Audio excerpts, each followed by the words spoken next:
दोस्तों आज की इस वीडियो के अंदर मैं आपको बताऊंगा कि अमेज़ॉन के सेलर पैनल पर अगर आप अपने प्रोडक्ट लिस्ट करते हैं और लिस्ट करने के साथ ही उस पर अपना बिजनेस अगर आप रनिंग में करते हैं तो करने की अगर प्लानिंग भी आप कर रहे हैं तो उससे पहले अमेज़ॉन के जो कुछ चार्जेस होते हैं वो आपको पता होना चाहिए कि कोई भी अगर प्रोडक्ट आप अमेज़ॉन पे लिस्ट करते हैं तो लिस्ट करने के साथ ही जो उसके चार्जेस कितने अमेज़ॉन आपसे लेता है। और इसमें अगर आप इन चार्जेस के बारे में पता नहीं करते हैं तो आप अमेज़ॉन पर अपने जो बिज़नेस आप कर रहे हैं उसमें प्रॉफिट अर्न नहीं कर पाएंगे। तो इसके लिए सबसे पहले आपको ये पता होना चाहिए कि जो भी प्रोडक्ट आप उसमें लिस्ट कर रहे हैं उसके चार्जेस जो होते हैं अमेज़ॉन आपसे कितने चार्ज उसमें लेता है और कौन सी कैटेगरी के कितने चार्जेस हैं और कौन कौन से चार्जेस जो हैं वो आपसे लिए जाते हैं। तो यहीं पर उसी की कुछ बेसिक्स जो ओवरव्यू है या कुछ गाइडलाइन है वही मैं आपको यहाँ पे बताना चाहूँगा। तो यहाँ पर ये जो आप देखेंगे ये जो पेज है अमेज़ॉन का ऑफिशियल पेज है और इसी के अंदर आप देखेंगे तो selling on Amazon fee schedules, मतलब अगर आप ये सर्च करेंगे अपने सेलर पैनल के अंदर तो ये वाला वेब पेज आपको देखने को मिलेगा। और इसी के अंदर अमेज़ॉन के कुछ बेसिक जो चार्जेस होते हैं यानी अमेज़ॉन ये चार्जेस आपसे लेता ही लेता है। जैसे ही कोई ऑर्डर अगर आपके पास आता है और आने के साथ जब आप उसको डिस्पैच करते हैं तो सबसे पहले जो चार्ज आपसे लिया जाता है वो लिया जाता है रेफरल फ़ी। तो रेफरल फीस जो होती है अमेज़ॉन आपको हर एक ऑर्डर पे लेता है। अब इसमें क्या होता है कि रेफरल फीस जो होती है यहाँ पे जैसे मैं आपको क्लिक करके दिखाऊं तो जो रेफरल फीस होती है वो कैटेगरी वाइज आपसे ली जाती है। अलग अलग कैटेगरी की अलग अलग यहाँ पे परसेंटेज इसमें फिक्स होते हैं और इसके साथ ही उसके जो चार्जेस होते हैं वो भी यहाँ पर डिपेंड करता है कि जैसे फॉर एग्जांपल यहाँ पे इन्होंने एक पूरा चार्ट दिया हुआ है। ये चार्ट काफ़ी लंबा है तो इसका डिस्क्रिप्शन में जो लिंक है वो मैं शेयर कर दूंगा, वहाँ से भी आप इसको चेक कर सकते हैं। लेकिन इसका जो लिंक है तभी काम करेगा जब आप अपना सेलर अकाउंट अगर आपका लॉगिन रहेगा तभी ये यूआरएल काम करेगा, अदरवाइज ये यूआरएल आपका ओपन नहीं होगा।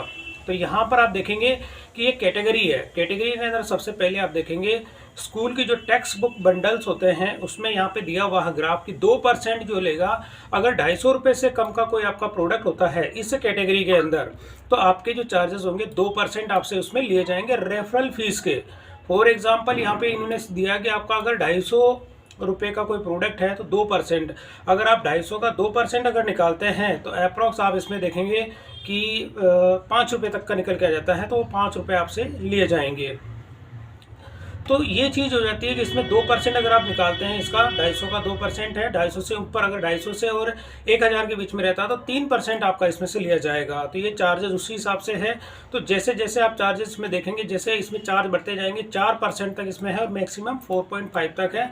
अगर कोई भी प्राइस होती है 1000 से 1500 के बीच में है तो 4% है 4%, और 1500 से ऊपर के प्रोडक्ट अगर आपका होता है तो आपसे 4%, ये 4.5% आपसे लिया जाएगा एक्स्ट्रा। तो यहाँ पर जब भी आप अपने कोई प्रोडक्ट अगर लिस्ट करते हैं अमेज़ॉन पे तो कैटेगरी को सबसे पहले आप यहाँ पे देख लें कि उस कैटेगरी का आपका जो रेफरल फीस है वो कितनी आपसे ली जा रही है। तो यहाँ पे कैटेगरी की अगर मैं पूरी लिस्ट बताऊँ तो काफ़ी नीचे तक आप देखेंगे ये लिस्ट काफ़ी लंबी है क्योंकि कैटेगरी बहुत सारी है। इसमें देखेंगे कुछ कैटेगरी ऐसी होती है जिसमें कि आप चार्ज अगर देखेंगे तो अप्रॉक्स 30% तक के चार्जेस भी आपसे इसमें लिए जाते हैं। वो डिपेंड करता है क्योंकि कैटेगरी कौन सी है आपके प्रोडक्ट की। तो यहाँ पर अगर आपको मैं दिखाऊं तो ये कैटेगरी देखें मोस्टली अगर आप एक एवरेज अगर आपको आइडिया दूँ तो ये देखिए 16-19%, मतलब मैक्सिमम आप देखेंगे कि जो स्लिप वेयर जो होते हैं अब उसमें आप देखेंगे 19% तक आपसे लिया जा रहा है। यानी कि जो रेफरल फीस होती है वो अगर कोई भी आपका 1000 रुपये तक का कोई प्रोडक्ट है या उससे भी ज़्यादा का है, अगर 500 से लेकर 1000 के बीच में है तो 16%। तो ये मोटा मोटी आपको ये बताना चाहूँगा दोस्तों कि अगर 1000 रुपये तक का अगर आपका होता है तो यहाँ पर आपको 19% तक का भी देना पड़ता है। तो 1000 से ऊपर के जो भी आपके प्रोडक्ट होते हैं वो भी इस कैटेगरी के अंदर होते हैं तो आपको देखेंगे 19%। अब 19% जो होता है इसमें आप देख सकते हैं कि अप्रॉक्स 190 रुपये तक का जो चार्जेस आपसे इसमें लिए जाते हैं।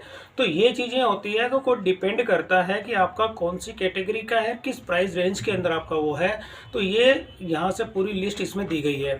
तो ये तो हो गया कि आपकी रेफरल फीस को आपको ध्यान में रखना है कि कौन सी कैटेगरी आप उसमें अमेज़ॉन पे लिस्ट करते हैं तो उसमें कितना चार्जेस आपसे लिया जाता है। तो वो कैटेगरी में आप देख के उसमें लिस्ट कर लेंगे। तो जब आप अपना प्रोडक्ट लिस्ट करें कैटेगरी आप सेलेक्ट करते हैं तो उससे आपको ये पता रहे कि मेरा जो प्रोडक्ट मैंने लिस्ट किया है इसमें किस कैटेगरी में कितने चार्जेस मेरे से लिए जाएंगे।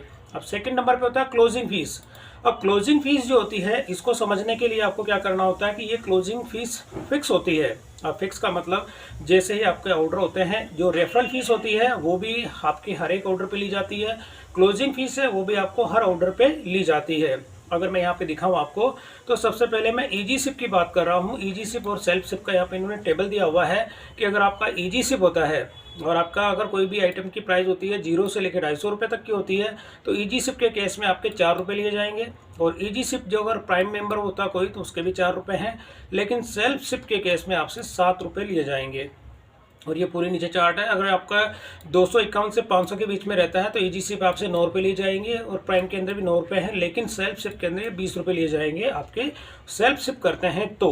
अगर 500 से लेकर 1000 के बीच में होता है तो आपके ईजी शिप के जो चार्जेस होते हैं, ईजी शिप का मतलब ये वो शिपिंग के नहीं है, मतलब आपकी ये इसमें क्लोजिंग फीस है। शिपिंग का तो अलग से होता है, वो weight handling and shipping charge होता है, वो आपसे अलग लिए जाते हैं। ये आपका फिक्स चार्ज है जो कि शिपिंग चार्ज इसमें शामिल नहीं है।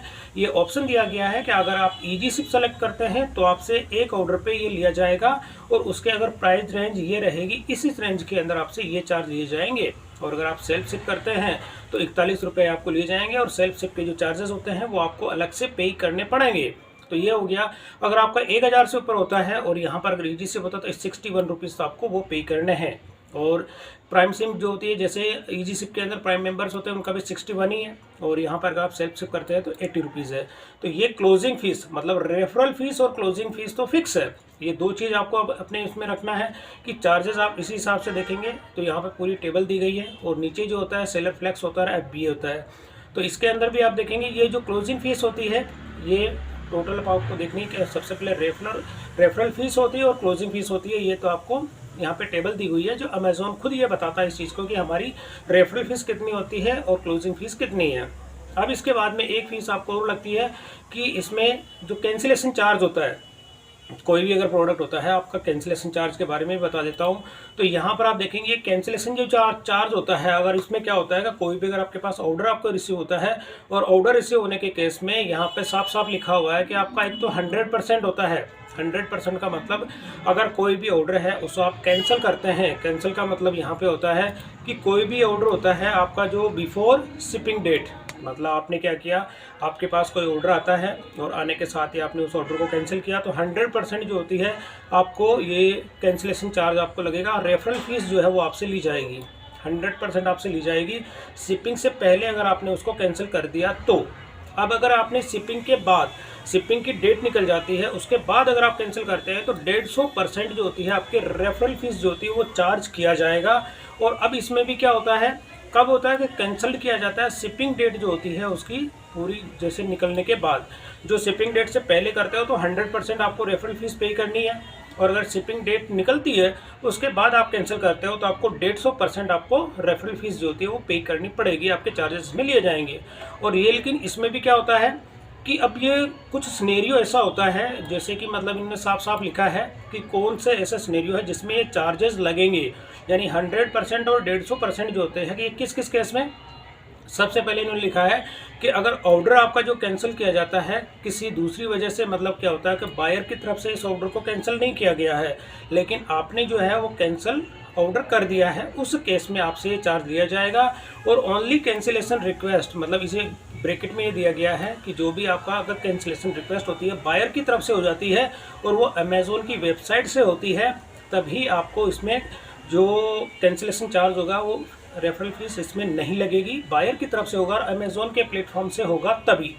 और सेकंड नंबर पे इन्होंने लिखा है कि कोई भी अगर ऑर्डर होता है वो ऑटोमेटिकली कैंसिल हो जाता है। मतलब क्या होता है कि अमेज़ॉन की तरफ से जो होता है कि वो कैंसिल अगर नहीं, जैसे कि आपने शिपिंग जो होती है अगर 24 आवर्स के अंदर उसकी शिपिंग नहीं करते हैं और उस केस में अगर ऑर्डर कैंसिल होता है तब आपके जो है यहाँ पे शिपिंग चार्ज लिए जाएंगे। तो यहाँ पे शिपिंग अगर टाइम से नहीं करते हैं और उस केस में ऑर्डर कैंसिल होता है तो ही आपसे चार्ज लिए जाएंगे। दो सिनेरियो यहाँ पे हो गया कि एक तो आपने शिपिंग नहीं किया, आपने मान के चलो ऑर्डर जो कैंसिल हुआ है, एक तो आपने खुद कैंसिल करते हैं नंबर 1, तब आपको 100% पे करना है और वो भी पर्टिकुलर टाइम होता है शिपिंग से पहले और शिपिंग के बाद। और यहाँ पर अगर आपने जो ऑर्डर को कैंसिल नहीं किया और उसकी जो डेट निकल जाती है 24 आवर्स जो पूरे कंप्लीट हो जाते हैं, उसके बाद भी आप शिपमेंट नहीं करते हैं, तो उसके बाद जो कैंसिल होता है उसमें आपको 150% की चार्जेस लिए जाते हैं। तो ये चीज़ हो गया। और इसके बाद में एक चीज़ और होती है इसमें, हाई वॉल्यूम लिस्टिंग फीस। ये तो अपने आप में बहुत ही ज़्यादा हो जाता है, क्योंकि यहाँ पर क्या होता है कि 1 जुलाई 2019 से अमेज़ोन क्या करता है कि जिनकी लिस्टिंग 20 लाख से अबव है, अब 20 लाख से अबव की भी नॉर्मली बात है कि 20 लाख तक लिस्टिंग होती है तो उस केस में तो कोई चार्जेस नहीं है, लेकिन 20 लाख से अगर ऊपर आपकी लिस्टिंग होती है तो पर लिस्टिंग के हिसाब से आपको 50 पैसे पे करने पड़ते हैं। 20 लाख तक कोई लिस्टिंग के चार्ज नहीं है, 20 लाख से ऊपर जो हो जाता है तब आपको एक लिस्टिंग के 50 पैसे चार्ज पे करने पड़ते हैं, जो कि अपने आप में हाई वॉल्यूम लिस्टिंग फीस होती है। तो ये चीज़ तो खैर अपने लिए तो पॉसिबल नहीं है, क्योंकि 20 लाख अपने आप में बहुत मायने रखता है लिस्टिंग का। तो ये जो चार्जेस मैंने आपको बता दिए हैं, जैसे एक तो रेफरल फीस हो गया, क्लोजिंग फीस हो गया, कैंसिलेशन चार्ज हो गया, हाई वॉल्यूम फीस जो होती है ये तो 20 लाख मैंने बता ही दिया था। और इसी के साथ में जो एग्जाम्पल का जो कैलकुलेशन यहाँ पे है, अगर आप देखना चाहते हैं, समझना चाहते हैं, तो जैसे इसमें एग्जाम्पल दिया हुआ है, जैसे मैं इस पर क्लिक करता हूँ तो यहाँ पर आप एग्जाम्पल समझ सकते हैं। सबसे कम प्राइस का भी इन्होंने दिया है कि फॉर एग्जाम्पल कोई बुक है जो कि 149 रुपये की है, उसकी कैटेगरी बुक है और इसमें ईजी शिप है। आप अगर ईजी शिप करते हैं उस केस में आप देखेंगे रेफरल फीस इसमें कितनी लग रही है, 2 रुपये 98 पैसे, यानी कि अप्रॉक्स 3 रुपये का जो चार्जेस होते हैं वो रेफरल फीस इसमें लग रही है, और 2% इसमें लग रही है, 2% यहाँ पे चार्ज लग गया। और इसमें जो क्लोजिंग फीस लग रही है वो कितनी है कि ये 250 रुपये से कम का प्रोडक्ट है, तो आपको इसमें 5 रुपये इसमें जो आपका क्लोजिंग फीस लग रही है। और इसी के साथ में क्या होता है कि टोटल इसमें चार्जेस कितने लग रहे हैं, जीएसटी का 7 रुपये 98 पैसा, 8 रुपये मतलब चार्ज लग गया। उसमें जो जीएसटी 18% है तो 1 रुपये 44 पैसा चार्ज लग गया। ये तो एक कम ऑर्डर था, मतलब 150 रुपये तक का इन्होंने एग्जाम्पल दे दिया। टोटल चार्ज भी आपके सामने लग गए कि अगर आप कोई भी बुक्स कैटेगरी के अंदर 150 रुपये का प्रोडक्ट सेल करते हैं तो उसमें टोटल चार्ज की लिस्ट आपके सामने है। अब इसी में एग्जांपल होता है कोई दूसरे प्रोडक्ट का जो कि थोड़ा कॉस्टली प्रोडक्ट है, अप्रॉक्स 50,000 का प्रोडक्ट है, और यहाँ पे लैपटॉप का इन्होंने एग्जांपल दिया है कि 50,000 का कोई लैपटॉप अगर आप सेल करते हैं तो उस केस में क्या होता है, लैपटॉप की कैटेगरी हो गई और इसमें आपकी सेल्फ शिप हो गया, वो ईजी शिप था, ये सेल्फ शिप है। तो इस केस में आप देखेंगे रेफरल फीस आपसे जो है 6% लिया जा रहा है। 6% का मतलब 3,000 रुपये जो होता है वो रेफरल फीस अमेजोन अपने पास रखेगा। क्लोजिंग फीस इसकी 65 रुपये है। यहाँ पे आप देखेंगे सेल्फ शिप के जो ऑर्डर होता है उसमें, और टोटल फीस चार्ज कितना हो गया 3,065। मतलब यहाँ पर आप देखेंगे तो यहाँ पे टोटल इन्होंने चार्ज ये वाला जो हो गया कि टोटल जैसे जीएसटी इंक्लूड मिला के जो चार्जेस आप देख रहे हैं, और यहाँ पर 3,065 टोटल चार्ज हो गया। जीएसटी इसमें कितनी होगी 551 रुपये 70 पैसा। तो ऐसे करके ये चार्जेस इन्होंने पूरा यहाँ पे सैंपल पूरा दिखा दिया। तो ये चीज़ें होती है दोस्तों कि अमेज़ोन पे अगर कोई भी प्रोडक्ट आप लिस्ट करना चाहते हैं तो ये बेसिक आपको थोड़ा सा कॉन्सेप्ट रखना है अपने माइंड के अंदर कि आपको रेफरल फीस, क्लोजिंग फीस और कैंसिलेशन चार्ज, इन 3 चीज़ों को आपको ध्यान में रखना है। बाकी के जो ईजी शिप के जो चार्जेस होते हैं, वेट हैंडलिंग जो होती है वो इसमें शामिल नहीं किया गया है, क्योंकि वेट हैंडलिंग का जो है अगर जब आप प्रोडक्ट लिस्ट करते हैं तो उसके चार्जेस अलग से उसमें ऐड करने होते हैं। वो चार्जेस आप जब ऐड करते हैं और प्रोडक्ट जब लिस्ट करते हैं तो उस केस में वो इनवॉइस जब जनरेट होता है तो उसमें शिपिंग चार्ज एक्स्ट्रा ऐड होते हैं। लेकिन ये चीज़ जो यहाँ पे रेफरल फीस देखेंगे, क्लोजिंग फीस देखेंगे और कैंसिलेशन चार्ज होता है कि कोई भी जब भी प्रोडक्ट आप अमेज़ोन पे लिस्ट करते हैं तो ये चीज़ आपको हमेशा ध्यान में रखनी है कि उसके रेफरल फीस कितने % लग रहा है, क्लोजिंग फीस उसकी कितनी है और आपके कैंसिलेशन चार्ज कितने लग रहे हैं। तो ये सारी चीज़ें, सारा स्नेरियो आपको बिठाना है, और बिठाने के बाद में ही जो अपने प्रोडक्ट आप लिस्ट करते हैं अमेज़ोन पे, जो प्राइसिंग आप सेट करते हैं वो प्राइस आपको इन सब बातों को ध्यान में रख के ही आपको अपनी अमेज़ोन के जो सेलर पैनल पे लिस्ट करते हैं तो वो सारी बातें ध्यान में रख के फिर अपने प्रोडक्ट लिस्ट करें, ताकि आप अमेज़ोन पे अपने जो बिज़नेस आप करते हैं या जो प्रोडक्ट आप लिस्ट करते हैं उसमें प्रॉफिट अर्न कर पाएँ। अगर आप इन लिस्टों को जैसे लिस्टिंग करते हैं और ये चीज़ें अगर ध्यान में नहीं रखते हैं तो आप अमेज़ोन पे अपना प्रॉफिट अर्न नहीं कर पाएंगे। तो दोस्तों वीडियो पसंद आई तो इसे लाइक और शेयर जरूर करें और मेरे चैनल को सब्सक्राइब करना ना भूलें।